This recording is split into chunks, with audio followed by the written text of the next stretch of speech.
Okay, welcome to Tech Talk Friday once again. I'm Shashi and I'll be standing in for Roshan until he comes in. Today we have a very special guest with us. And as always, let me bring in Karam to introduce our very special guest. Hey, thank you, Shashi. Hello, everybody. Our guest today is actually one of the pioneers in Malaysia's startup ecosystem. And some of you may know of this product, which DNA does, and this is actually the first issue of our Digirati 50, right? And it's 2014, 2015. We do this once every 2 years, and actually we featured this young man back then. He was a young man, I guess, as one of Digirati 50, and he is none other than Dhakshinamoorthy. Wow, you're holding a book, right? Dhakshinamoorthy. Yes, correct. A dash of spice, loads of audacity. So Dash has been a mainstay in the startup ecosystem since like 2011, and definitely 2012. He was one of the catalysts. For some of you who may remember, most of you may not. He was the one who brought in a bunch of Silicon Valley movers and shakers to Kuala Lumpur, and the 2-day conference was called Silicon Valley Comes to KL, or was it Come to Malaysia? He can correct me when he comes on. And that was actually the first time we had so many world-class entrepreneurs, come to Malaysia and get a sense of the vibe, the bubbling vibe and energy of Malaysia's startup ecosystem, which was then in the very early stages, right? 2012. It was probably in the first half of the year. And subsequently, then things started taking off from there. But that program actually only lasted for 1 year. It was supposed to be continuous, but because of funding issues, I guess, or change of strategy, it didn't. And it's interesting because the timing is right, Shashi, because now, last week we had Dr. Siva on to talk about RISE, RISE, right? And RISE is a global conference also that has been held in KL, it's held in Hong Kong many years. Now Malaysia has won the right to bring it to KL for the next 3 years, starting from 2022, right? Not next year. And I want to get Dash's opinion about that. But actually, the reason why we've got Dash on also is, he has actually now moved on. He's done various things, right? He was helping a lot of the telcos to do their outreach program in bringing education, technology-based education to the B40s, to the rural kids. And then he actually also brought 500 kids to this event called Global Startup Youth. 250 international kids from all over the world, right? No easy feat. And 250 Malaysian kids, he brought them together for 3 days and let them loose to say they create apps that will change the world. So Dash likes to use sets high bar for people, right? Let's make a difference, change the world. Otherwise, there's no point, doing something with incremental value. So, which is why I'm interested with what he's doing now, Shashi, and I think Roshan will be also particularly interested because Dash, and Roshan was actually one of these people. Dash has decided that one of the pain points he wants to solve is unleash the entrepreneurial flair, the creativity and the drive of mid-level managers who've been maybe in their position for like 15, 20 years, and they feel like, hey, I've spent so much of my life in the corporate world. Surely there's more that maybe Shashi Kesavan, maybe you may be end up with leadernomics for 20 years, and in your 20 years, I can't imagine that. We have heard everything we need to hear, but I think we all not yet. Hold on. Because the point is that with this new venture, people who may feel that they may have an itch, right? They've been a long time in a corporate company, they want to do something else, but you're afraid, or maybe you feel like you don't have the right idea. Dash has known enough of these people to say that I want to create this venture and help unleash their creativity, their adventure spirit, and encourage them also. And very important, Shashi, he has actually partnered with a top academic who has long time been devoted to the study of entrepreneurship also. And that professor, when I spoke to him for the interview, he said that he has, he's a professor of entrepreneurship, right? He has received every year, Roshan Shashi, he gets over 100 proposals from students he mentors or he teaches who say, hey, Prof, will you join us and be in our venture? He has said no every year, except when Dash approached him with this. He told me that he decided to come on right away because he felt this is an interesting need. And for a top professor, right, to say that this is a pain point he wants to help solve, I say, hey, we should all take what Dash is doing very seriously. So let's bring the man himself on the Okay, show so now. we actually have Roshan back, but before I hand it over back to Roshan, I just have to say I got on a call with Dash today. Okay. I have to say, when I first heard his voice, I was thinking, oh my God, this is a very beautiful voice. He's probably Really? Don't really tell him. No. His ego is But unmanageable. I think His ego is I think we let unmanageable. You should not tell him this. we let our viewers Not decide whether accept he has this. a very No, beautiful because voice. now, hey, with his ego and Okay, Roshan's ego on the you show got- now, there's no space you for got- anyone else. You The got two two Indian competing fellas alpha fighting about. egos. Hey guys, calm down. We have two Indian men fighting about an Indian man's voice. What is happening? No, I'm because I What kind object of to show him. is this? I object to him praising Dash like a Dash had a monster ego. You've got a monster ego. So, this is a recipe for disaster. Okay, Okay, all but you I tried to contain this, but I failed. So whatever happens now is not my fault. Okay. So we got Dash, and Dash. Let's bring Dash onto the show. Dash, welcome to the show. Let's hear Hi. your husky, great voice that he talks about. I wish Shashi had seen me, then he would have talked about my hair. Thank you very much, Roshan and Karam, for bringing me on. And the way Karam introduced me, I thought I was in the wrong show. Maybe I should exit, get out of the place, So Karam has a way with words, lah. Let's just put it that way. amazing. It is my good fortune that Shashi, not Shashi, Roshan. Too many Indian names around here today. Shashi, Dash. It is My screen is dark, My screen is dark. It is my good fortune that I've known these people from before they became who they are, right? So you can trace their journey. I mean, Dash was this very pesky entrepreneur, Roshan, who was bugging me when I was in my previous, when I was a professional, manager, right, in my previous job. He was bugging me, hey, Karam, I want to be featured. I think I've got a good story. You must hear my story. Until I finally relented. So that's one of the hallmarks of entrepreneurship, right? You have to be very persistent, and you don't want to take no for an answer. And Dash personified that. Okay, let's ask Dash some questions, lah. Instead of hearing Karam comment on Dash. Go ahead, Karam. Go for it. No. So Dash, why was this the pain point you decided to solve, and how did you get Dr. Shai in also, right? Yeah. So I mean, this actually happened during the pandemic. Actually, sometime in May 2020. I think I've been thinking a lot about this midlife entrepreneurship, getting midlifers to move, from reverence to relevance. Basically, a lot of midlifers think, they have to be listened to because they are older, they have gray hair, whatever. But when it comes to the startup ecosystems, comes to innovation and all of that, they are a little bit lost. So I thought this is something that we need to get them to be more agile, and that could also help them reinvent themselves. A lot of them have this unborn self, which is, I have this deep itch, deep passion, and I want to do, but I'm not sure where to begin. And do I have to put in all my savings to start? Do I have to, give up my job? Can I start a side hustle? So these are questions that I've been hearing a lot from people in this age bracket.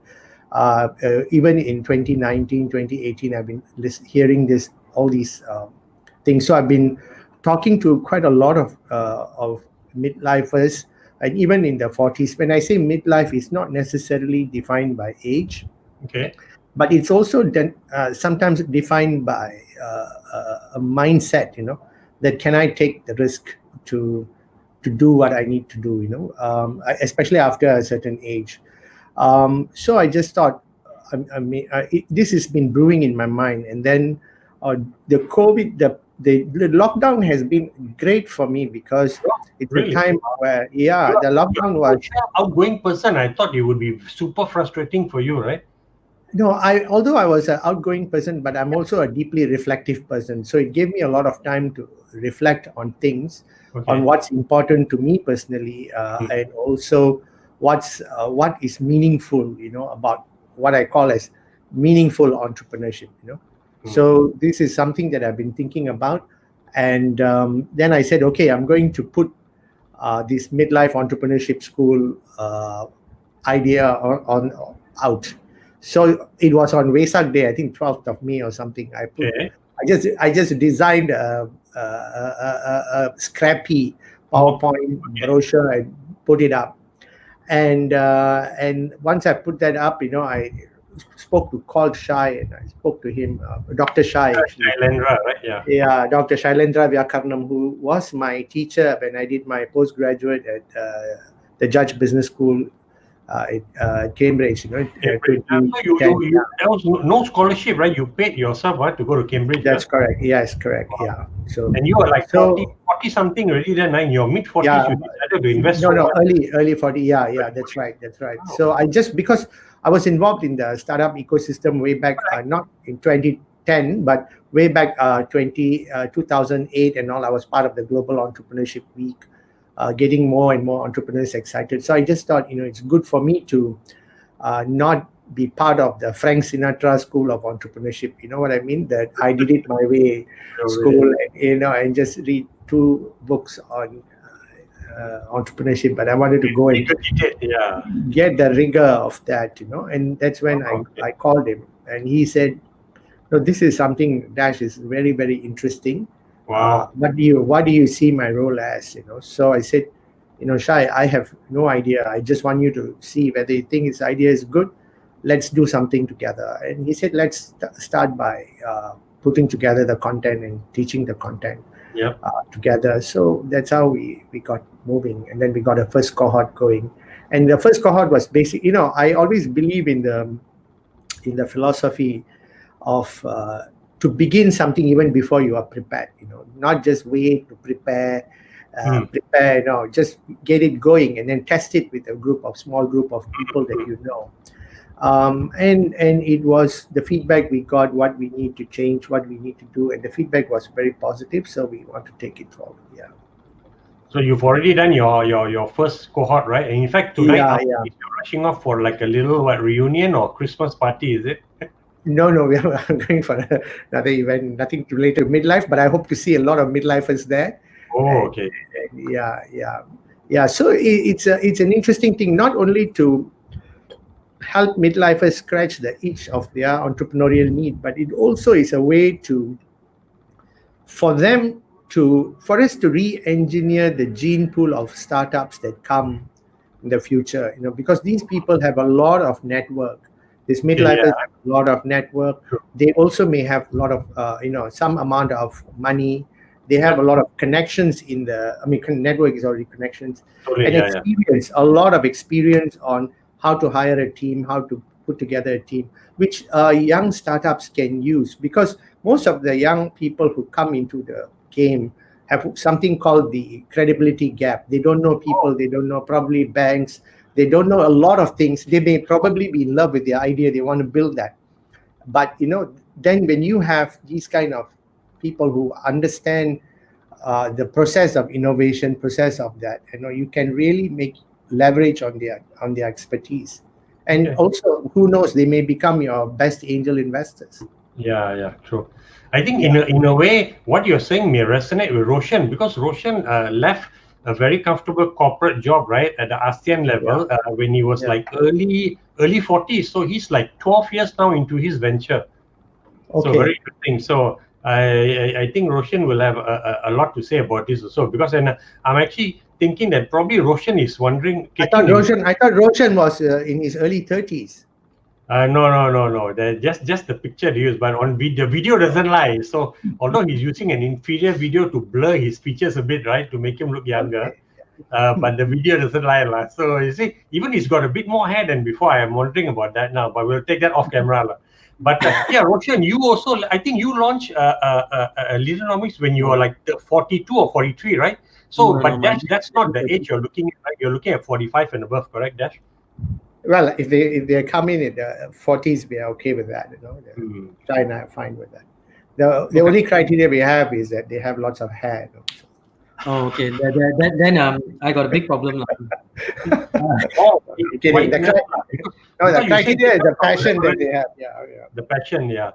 So, but you had your pioneer batch already. That's correct. Sorry, you had a pioneer batch. So maybe how was the reaction from the pioneer batch, and what was the makeup of this? And people are paying, right? So this is not it's not cheap, and it's because it cannot be something like this, can't be cheap also. But you already had like what 8 or 10 students come to your first cohort, right? That's right.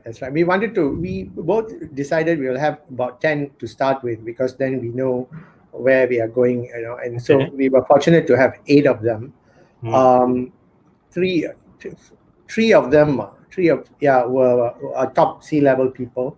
4 were entrepreneurs who are already on the way, launched their companies. They have already done what they need to do. But the interesting thing with the entrepreneurs, what we learned was the entrepreneurs who are already in the launched companies and doing, they were looking for a new way, the new S-curve for their ventures. And those who were in the C-level are definitely, they want to see how they can infuse innovation in their organization, plus think about side hustles, looking at little projects. They may not go out and start immediately, but it's a way to think about that. I too can do it, and it's not rocket science. Okay.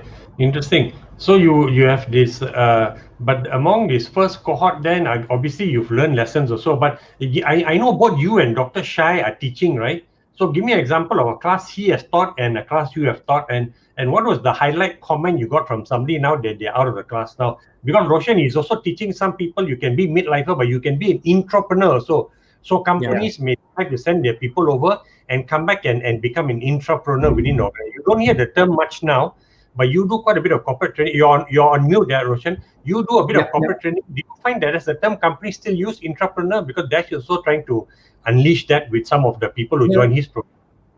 I think there is, and then of course, a lot of companies realize that when you want to build a digital competitor to your current offerings, right? It's very hard to actually unleash your current employees to do that. So many of them are, essentially saying, let's set up. And Maxis as a labs. We saw that with DJ. I mean, there's a number of companies that basically will create labs that enable their internal employees to create products and services and be mini entrepreneurs. Sometimes even getting a bit of equity in there. We've got a quick comment from a guest, Suguna, who's thanking Dash and me for promoting entrepreneur mindset. Not you, Karam. So notice that we both Dash and I get credit for this, not you. Sorry for that. Hey, I am like a good journalist is like a good referee. Okay, you let the game flow. You are invisible. I'm very happy. Great spirit, Karam. Thank you, Suguna. No, I was asking. Sorry, Roshan. I asked Dash about some key feedback from some of the students. And what class do you teach, and what does Dr. Shai teach? Because people still don't know. Like, give a specific example of a class both of you are teaching. So we both teach all the 10 sessions actually. Together. We are together in all the 10 sessions, which happen together. On, Mondays and Thursdays from 8:30 p.m. to 8 p.m. to 10 p.m. We both are in the program together. Wow, like I always say that there is no greater thought leader than the internet when it comes to any topic, right? But the thing that is most valuable that we found from the participants were the conversations. But when you talk about teaching, there's nothing new for these midlifers. They've seen most of the things, right? So it is more about reminding them and contextualizing to their own experience and taking it deeper into a conversation on how certain things would work. Let's say design thinking or whatever. They are not looking at design thinking as quickly generating an app or an app to come up to test. Like what we do in Startup Weekends. It's more about design thinking itself as a way of thinking about testing something small, and taking it out into the market. And Dr. Shai would talk about efficacy in that kind of a process. So there is a lot of insight plus techniques that come into the picture, plus the experience. So I would think that it's not that the sage on the stage model where we are the teachers and teaching the students kind of the situation. It is actually we are also learning from these experienced people, from their experience. So it's a very rich tapestry Interaction lah. of Yeah. it's a very rich tapestry that we are creating in that environment, and they also will test us and also will put challenges on us to say, look, what happens if this happens?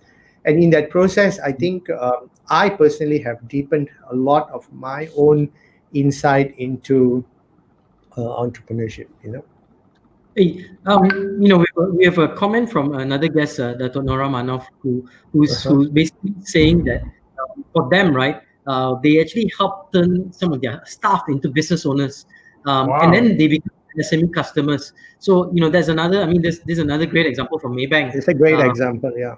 This entrepreneurial, or intrapreneurial mindset and entrepreneurial.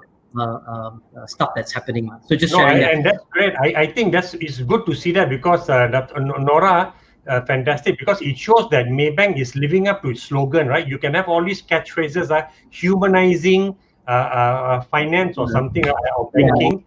They are absolutely, if they are doing that, they're absolutely living up to that. Kudos to them. But do it more. Don't rest on your laurels. Do it more. Yeah, create more entrepreneurs. Create more SME customers for your bank. Yeah, and also Karam and Roshan, entrepreneurship as a concept has also evolved actually. When we look at it in a narrow view, entrepreneurship is equals to starting a company. Entrepreneurship is all about starting a venture, whether it's SME or one-person company or a startup. Entrepreneurship is also equivalent to grantpreneurship. I mean, I don't know whether that's entrepreneurship. So the thing is, but now the focus of entrepreneurship itself has moved away from. It is not just that everyone now must be entrepreneurial, but not everyone will start companies. Reid Hoffman says that very clearly, that everyone needs to be entrepreneurial, and entrepreneurial means that you can navigate uncertainty, and that's teaching someone teaching entrepreneurial mindset to to employees is hugely important, because it will enable them to think innovatively, not have this mindset that they are certain things are given to them. So that's the kind of thing that we want to create as well in organizations, and even in young people's schools and all that. Young. Why you suddenly to young people? No, the core of entrepreneurship is basically uncertainty, navigating uncertainty through entrepreneurial methods. So I think that, I've not moved away into midlife only, but I still do a lot of mentoring to the young people. And I think that's something schools and universities should also embrace. Yeah. I'm just broadening the focus a bit. Okay. So now the key question is this, right? With your first cohort now, how many of them have submitted their resignation letters, those who are working? I know 4 of them are entrepreneurs, right? And say, I'm going to launch my own venture, because that is the validation of what you all are trying to do, right? No, I mean, that is not necessarily the validation. The validation for us is that now that I know that creating something is not a process that I got to sit around and plan for ages. It's something I can test, get my people to do it, and then test it out in the market. That means I can create a startup mindset within my organization. I can develop a startup mindset. That to me, it was a more validation. But eventually when they invest in these startups, either through their organizations or their organization participate more in the startup ecosystem, that could be a great validation as well. And then we also want them to resign later and go and start their own company, definitely.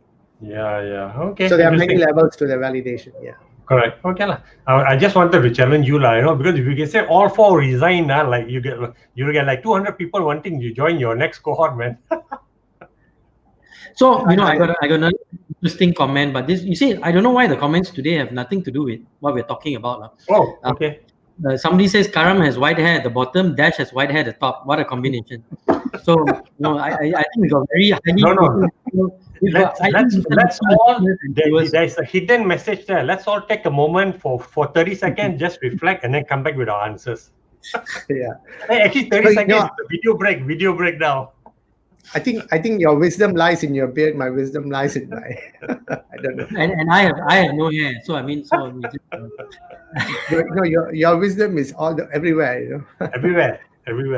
The hair lies everywhere. Okay, let's take a quick short break, and after this, we have a special quiz actually for our guests. The guest is going to go through our challenge, our 5-question challenge, and let's see how our good buddy Dash does in this 5-question challenge. So with that, we will take a short break, and we're going to do a short break on Nicole, and this time it's going to be Pidgin English, Nicole. So check this out, Pidgin English. I just I just discovered this new learning platform they call Nicole. Man, that's the real deal, I tell you, man. I just pay only $50 for 1 year subscription, and my life don't change. I don't use that how much job for this content, I tell you so. You don't believe me? I tell you, have you seen the link after finish this call? Guy, you remember when I tell you, say, to learn 8 hours a day for class, they tire me.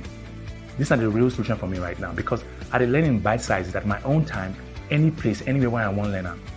And if you get content across the board, oh boy, no be paper. I tell you, now the real deal with this. Okay, no worry, I go send you the link. No worry, I go send you the link. We could talk later. I want the Nicole match to go. Yeah, I go to Nicole. I don't tell you now. I'm tell you, go sign up. No waste time. The link now, digitaldynamics.org. Okay, we go chat later, babe. Okay, I have to go back. Bye bye. I'm on this Nicole now the deal. Oh boy, I go to Nicole to go. No easy.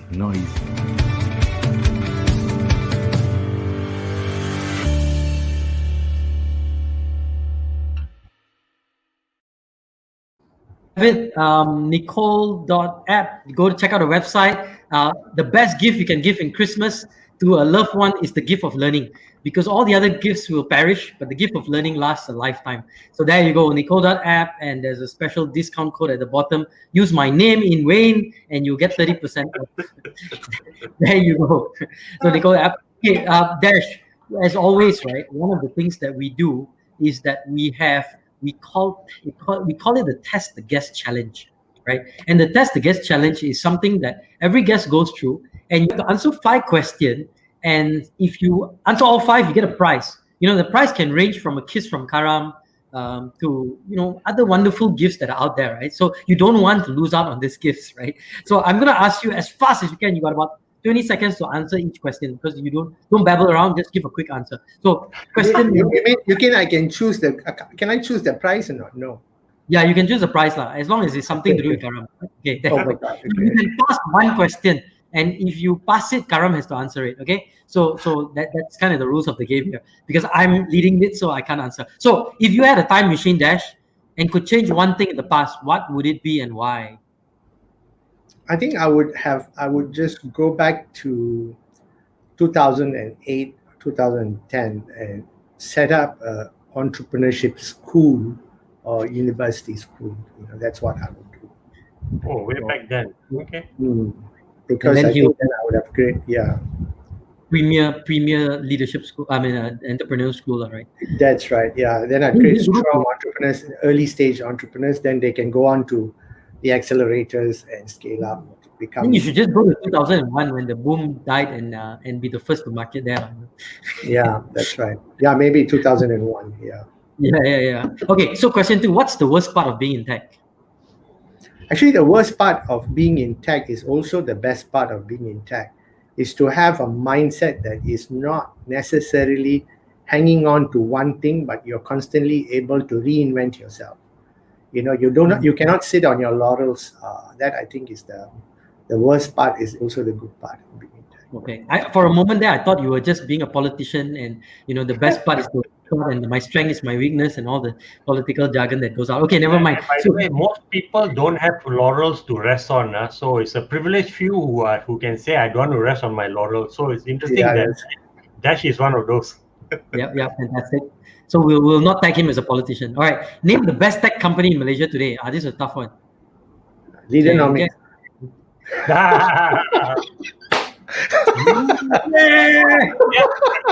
And you will be invited back again in January to the show.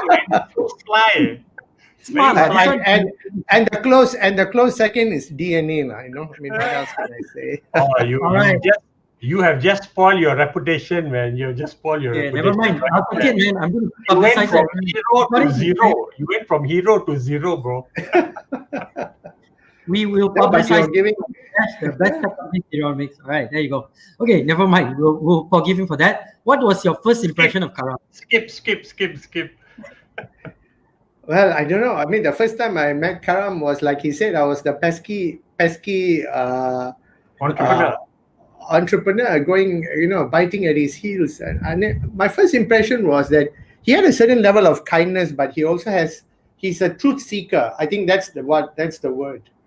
Karam is a truth seeker. I don't think he'll rest until he gets to the bottom of something. Fantastic. Good, Karam. See, we're making you look good, lah. Not bad. Yeah. This is making look Karam good show. Okay, so describe 2020 in one word. 2020 is an accelerant in a lot of ways. Accelerant.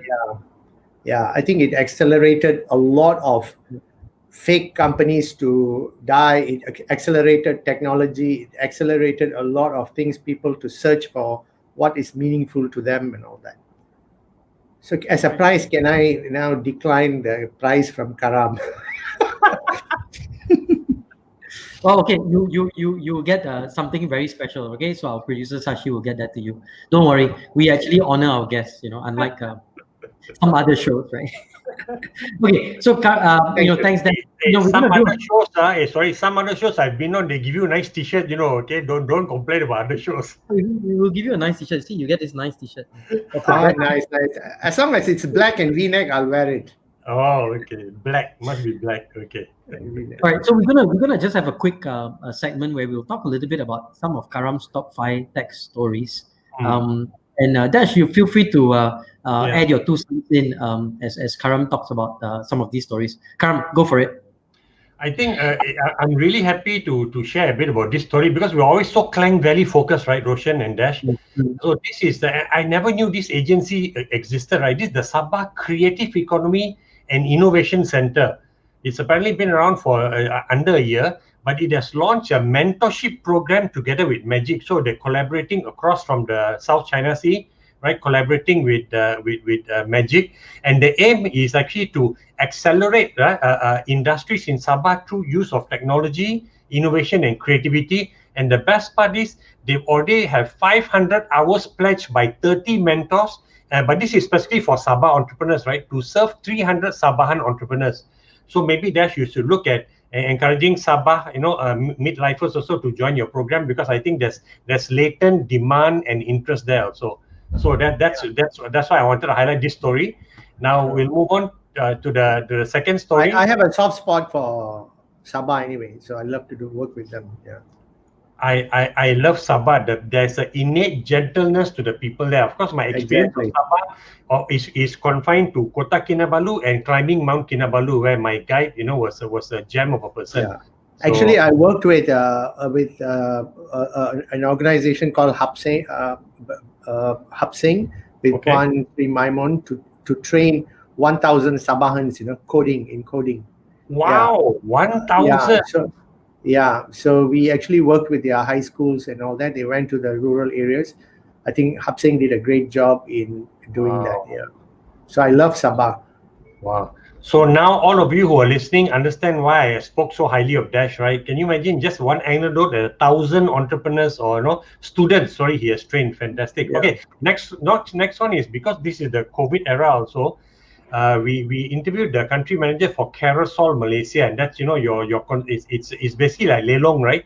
You sell your used stuff, your own stuff, and they said that during the first up to June, the average Malaysian made $336 US selling their stuff on Carousel, and because of that, they said that Carousel has actually evolved to become an e-commerce platform for people. And again, the CEO for Malaysia said that COVID has accelerated everything for the platform, including and the back end doing shipping integration and all that. So obviously, I'm wondering if some of our viewers here have actually sold things to Carousel also, only because of the COVID situation. I'm not sure, but that's what Carousel is, right? What's happening with them, and then we move on to INCF, and I think Roshan, I think you knew the first CEO of INCF, right? Yep. So INCF now has pivoted also. They are now actually focusing on Islamic fintech research and being a thought leader in that space. And they did a piece of research. So if you go to the article on DNA, you can link to download the research also. The research is called Islamic Fintech in Malaysia, Reality and Outlook. And they actually make the point that We have one of the fastest growing fintech markets in Southeast Asia. There are about 200 local and foreign fintech related startups in Malaysia. I'm totally shocked by that. Even if you said there were 50, I would have disputed you, because I'm not aware of all of these. I think DNA is aware of maybe 10 of them, including Hello Gold, which is one of our digital 50. So they're saying that the good thing that Malaysia has done to encourage this also is that there's good guidance for entrepreneurs. There's the regulatory scene is also quite good. Bank Negara is very supportive, and then the supporting institutions, and there's even funding involved with that. So go and download that report if you want to read, right? And then just quickly, the last two stories is about funding also. One is actually on the Dana Penjana, right? I think it was announced on Monday that we've got 8 foreign VC companies partnering with local companies. But the government in June announced that they are putting for 600 million ringgit dash, right, on a one-to-one basis. But you got to put $1, the government will put $1, which means the 600 million became 1.2 billion ringgit. And in the end, they got 8 foreign VCs. They wanted foreign VCs to come in to put the matching money and partner with local VCs. So you develop local skill set in investing, right? And they're going to invest mostly in local VC, local companies, but also some regional VC, regional companies where there's a benefit for Malaysia. They announced that on Monday, and MDV came up with a comment to say that they are going to be complementing this investment, because out of the 8 VCs, 2 of them are doing debt ventures. And MDV said that they are well positioned to be a catalyst for debt venture, and they can do club deals together with these 2 new venture debt companies. So that's that. And then the final one is very interesting. Sorry, Dash, did you want to make any comments on this? I'll go to the final story. I think this is something that is extremely interesting, where there is not much funding, at that kind of stage level, that it keeps the Malaysian startups inside. If I'm not mistaken, this is something our own Dr. Siva has actually, fought for a long time and proposed this, which is great to see that coming to some level of fruition. Sorry, one more. But before that, you bring up Dr. Siva. He and Aaron Sarma actually came up with a position paper which they shared with the government. Yes, I'm aware of it. And they said Dana Penjana actually follows a lot of the recommendations they made. So they're really happy because it's plus build up the ecosystem further. There's more funding available and immediate funding for the entrepreneurs out there. And in fact, Dr. Siva told me that some of his startups that he's mentoring have already kind of been approached by some of these funds. So we hope that the money hits the bank for them right away, and they start making the investments by Q1 or at beginning of Q2, right? So you further create excitement and create some further momentum in our ecosystem. So Roshan, the last story, because I said I'll do 5, and this is a success story for Malaysia. This entrepreneur, they are very low profile entrepreneur. They're in the data center space, Roshan. It's a company called My Telehouse, and one of them is Terry Ho, the director. And I actually asked him, can I interview you all? Because they did a joint venture they actually bought some land in Cyberjaya from Cyberview, and they're going to expand and build a large hyperscale data center in the next 2 years. And they're able to do that because the existing data center companies want to do more business in Malaysia. They need more space, right? So although the ironic thing is, when you talk about cloud, where so many companies are now working on the cloud, which is virtual, but behind that virtual element is a piece of land, right? Property. And then you need to build a physical structure. You're whacking in servers, loading it with servers and cooling the place down, right? And increasing the security and having smart people work there to manage the load, everything. So there's a physical element to this virtual world, right? There always is. And they've done very well. So they're building, they just signed the contract. They're going to expand data centers some more. So congratulations to them. Congratulations to Cyberview, because they picked Cyberjaya. And Cyberjaya now, if you didn't know, 60% of the data centers in Malaysia are based in Cyberjaya. Cyberjaya can rightly now call themselves as the heartbeat of Malaysia's data center ecosystem.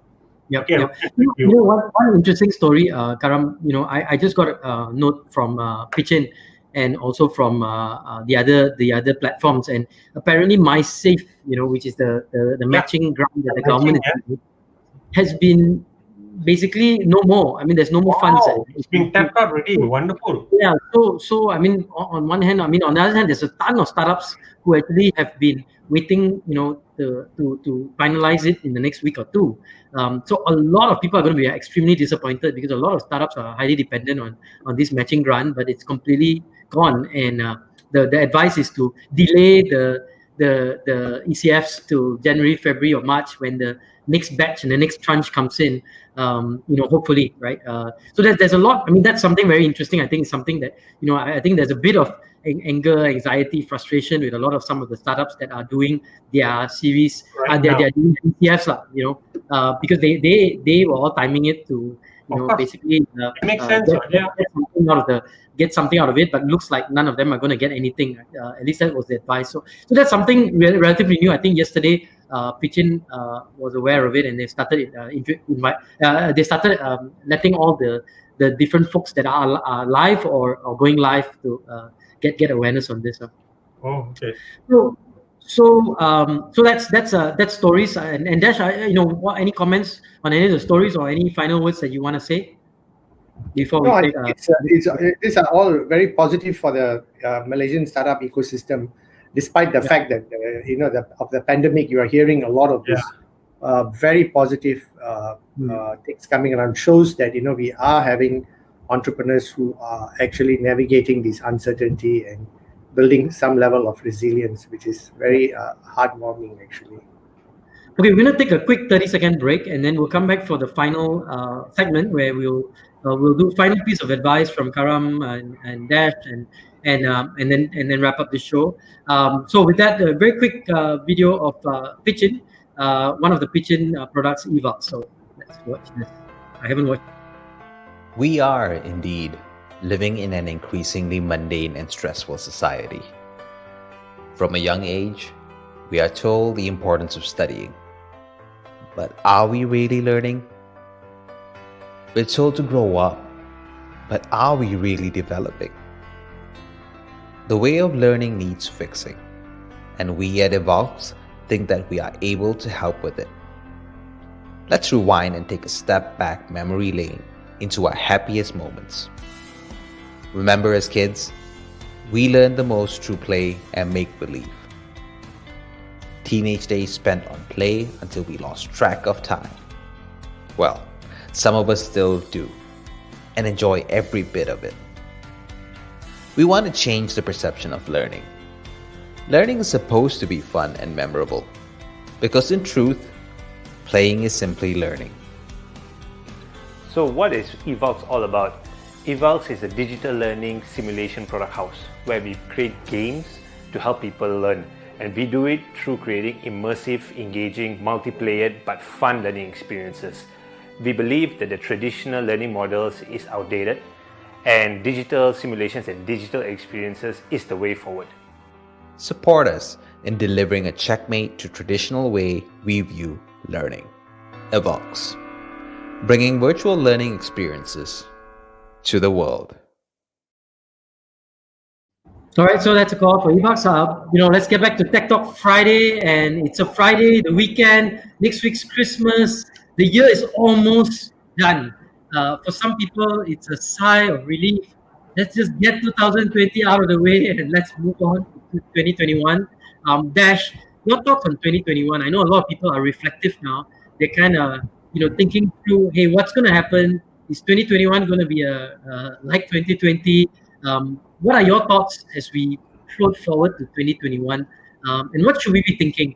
And what should we be focused on? Dash, quick thoughts on that.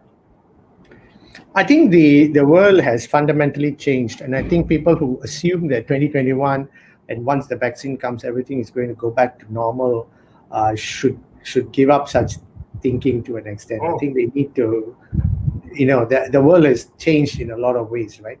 So I personally believe that 2021 onwards, people need to become what I would call anti-fragile. I mean, Nassim Taleb calls this anti-fragile. People who are becoming better with chaos and change. People who benefit from change. I think that is something we have to embrace. Embrace uncertainty, because we don't know how the vaccines will work. Don't anchor yourself on predictability of the past. Interesting. And I think your dog agrees with you there, because he was barking away and Dash, preach it. Karam, your thoughts. I mean, 2021. I think it's up right up the corner. You know, in a couple of weeks we'll be saying hello to the new year. There's a lot of aspiration and high hopes that 2021 will be like 2019. But as Dash cautioned, maybe it's a new year and it's really, you know, looking at something that is brand. It's really not about bouncing back, but it's bouncing forward, you know, to this whole new reality that happens. And market transitions, you know, I was just reading a book by John Chambers on connecting the dots, and he calls that book, and he talks about market transitions, and he said, you know, every time, you know, there's market transitions, and most people are still playing a game in a field, and they don't realize there's a new game opening up in a new field, and we're so focused on doing what they think is right, which is playing the game really well in the old field. They forget that new game just opened up in this new field, and before long nobody's watching the old game and everybody's in this new field, and you're doing all the right things, but doing the right thing for too long actually may result in a loss, or more may result in pain, which I thought was very insightful. Doing the right thing for too long is dangerous. I think moving forward, people need to be less afraid of being wrong, actually. Interesting. And Karam, your thoughts? I guess I want to first dispute that contention, that belief that you learn through doing. No, you say we learn, or when we were young, we played and we were actually learning. Honestly, when I was young, I played a lot of marbles and I played police and thief a lot. And I can honestly say none of those has helped me be a better journalist. So, you know, I get annoyed when we take this old, you know, beliefs and just repeat them, right? You learn best through doing when we were young. I don't think so. So there's I disagree with you, Karam, but I will talk to you about it offline. Our chapatis that you will buy. We can do it now because we got time. We're finishing the show early. Look, I played marbles when I was young, right? I don't see it helping me as a journalist. Police and thief also.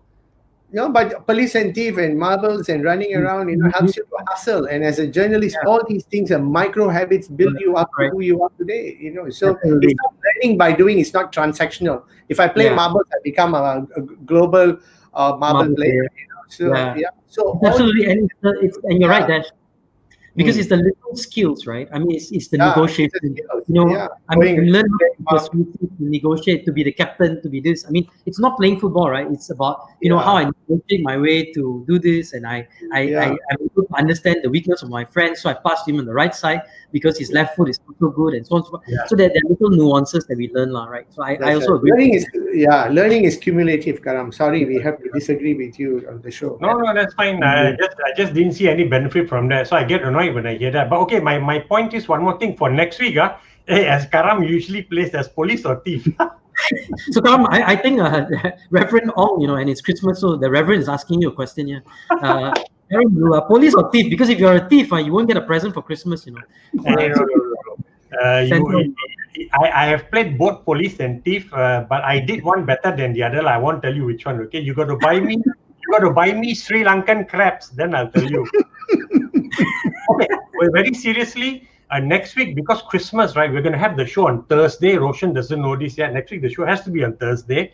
And we've got Jeff Sandhu as one of the two guests. Why Jeff Sandhu from 42 KL? Because Roshan, you may not know, last week on Thursday, Amazon announced that they are going to train 26 million people all over the world on cloud skills. Okay, 26 million people. How insane is that? And they've already started. And the reason why Amazon say they're doing it, that over the years they've been hearing from their partners and from their customers, right, that there are not enough people they can get to operate the cloud services that they want to use. So Amazon say enough is enough, and Amazon being Amazon, 26 million people, but over 3 years, not 1 year. But still, you just sit back and you're just stunning, right? So I was wondering, how about the Malaysian companies which are charging people money to train them in digital skills? How is this going to impact them? So Jeff Sandhu has agreed to come on. So we're going to hear his perspective, right? So I asked you about what your thoughts are for 2021, but never mind, since you've changed the question. But it's okay. I want to ask, you know, Dash, one final question, because, you know, you talk about Yoda and your favorite quote of all time is difficult to see, always in motion is the future. Maybe I have to talk like Yoda a bit. Difficult to see, always. Okay, never mind. I'll not try to pretend to be Yoda. But why is this your favorite quote? And difficult to see the future, but we need to focus on this. I mean, tell us a bit about this quote, because I think it's an apt ending to us, for especially as we close this year, and as you say, embrace uncertainty in 2021. Yeah, I think most of our education system or all the corporate programs or planning mindset has wanted us to predict the future. And what this quote says, and which is my personal philosophy, is that you can't predict the future, but you need to create the future. The philosophy comes from the universe is open-ended, and it can be, you can create by human action, and you can start creating the future that you want as you go along. I think that's the way people can take the destiny of their future in their own hands and move forward 2021 onwards. It's okay to feel insecure. It's okay to be wrong, but keep testing, keep moving, keep doing little stuff and going forward. Yeah. And my biggest takeaway from today is Karam is a truth seeker. Wow. Absolutely. Karam, well done, man. Karam, you got to pay me for that quote, okay? Our audience, right? Their biggest takeaway from today is that Karam and playing games and play police and thief, I think, because all the comments coming in is now they're talking about Dash. I love the connection of hustling while playing games, and we're all. So Karam has refocused us from entrepreneurial mindset to playing games. So Karam. We got to let our kids play. You got to bring up sometimes free range kids. Go out and play. They learn what is right, what is wrong. That's very important. As always, right? We always end with a final thought from Karam and his beard. So Karam, what is your final thought for today as we close out today's show, and as we almost wrap up the year? I guess the one thought is that picking up on Dash talking about free range, we should let our kids be free range. The only free range I like is my chicken. I knew that. No, but just on a serious note, I think next year will be better because the vaccine is coming, right? And I'm so desperate to have things get back to normal where you can meet people. Like yesterday, I met somebody and he was so thankful. He said, Karam, because he's new in his job, right? He wants to meet people so that you got the casual interactions instead of the hard and cold business over video, right? And very few people want to meet me. Thank you for meeting me so we can talk casually and all that. And you can see that there's a pent-up demand on people wanting to do that, right? And now, for me, there's a selfish reason also. I want to organize my Gujarati 50 cocktail, right? So I get all the 200 entrepreneurs together, right? So that we can all network and have a good time and learn from each other. So hopefully, we can get that going also. But hopefully things can get back to normal. I'm being a lot more optimistic than Dash. Dash is being a realist, but let's see. Yep. And so I'm going to end with a final thought from Dato' Nora Manaf, who says, agree with Dash, in a changing environment, the learners will inherit the world, while the learners will find themselves perfectly suited for a world that no longer exists. What a way to I say, the best gift you can give anyone is the gift of learning, because when you get it's unperishable knowledge and insights that you can keep for life. So with that, Roshan, I would like to add the gift of learning plus the mind that wants to learn, the curiosity to keep learning. Absolutely. So with that, we end Tech Talk in a very intellectual manner. Unlike how we started. So there you go. Tech Talk. You can actually learn something from this bunch of Indian men talking. So with that, so Roshan didn't like my introduction to you, Dash. Okay, he already said that. He didn't like the No. He was okay. I will not get involved with this banter because it's going to be very interesting. And somebody, Dato' Nora says she just gave us a clap. So I think there's a clap. Thank you, Dato' Nora. So with that, thank you everyone. Have a fantastic weekend. It's again, I know year end is a very reflective time. So take time to have that white space. I always tell people it's a good time to take some time to find your answers that you're searching for, or ask the questions that need to be asked, because I generally believe that questions change the world, not the answers. So have more questions, ask those questions, be reflective, take time to be by yourself, have that white space and clear yourself to be recharged for this upcoming year, because I think it's going to be as challenging and as exciting. and as accelerating and as exhilarating as we can see. So with that, have a great time, and thank you for being with us at Tech Talk Friday. We'll see you next Thursday at 6 p.m. on Tech Talk Friday, or Thursday, I guess, for next week. It'll be Tech Talk Thursday. So we'll see you at Tech Talk next week. Tech Talk Friday will be on a Thursday at 6 p.m. And thank you very much. Have a great weekend, everyone. Goodbye. Take care.